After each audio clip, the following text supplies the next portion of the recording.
Méziane, bonjour. Bonjour. Ceux qui écoutent RMC vous connaissent bien puisque vous êtes une des grandes gueules et vous C'est êtes vrai. aussi, mais c'est pas pour ça que vous êtes là parce que vous êtes directrice d'un centre de formation Exactement. et de réinsertion professionnelle. Vous aussi, vous venez de banlieue. Exactement. Vous venez d'où? Je suis née à Colombes, À dans le Colombes. 92. Oui, Exactement. absolument. C'est quoi Colombes? C'est un cauchemar avec une banlieue à feu et à sang, avec des caïras qui vendent de la drogue et des Ziva avec des casquettes à l'envers?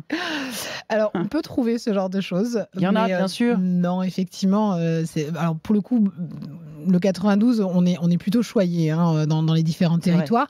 Mais il y a des cités qui posent aussi parfois problème. Vous avez les Grèves, vous avez les Fossés-Jean, enfin vous avez plein de cités où effectivement il y a du trafic de drogue, il y a parfois des problèmes d'insécurité, mais ce n'est pas que ça.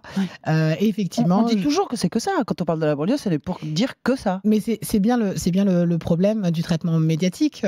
Aujourd'hui, on ne parle jamais des trains qui arrivent à l'heure, on parle de ceux qui arrivent en retard. Et c'est exactement le même phénomène pour les quartiers populaires. On va vous parler... D'ailleurs, on fait des associations un peu particulières. C'est-à-dire qu'on parle des quartiers populaires pour parler de l'insécurité, c'est vrai, mais aussi d'islam, d'immigration, de terrorisme. Enfin, on fait des petits raccourcis. Aujourd'hui, on parle d'islamo-caïra. Enfin, moi, j'ai vu comme ça, dans les médias, apparaître des connexions un peu spéciales.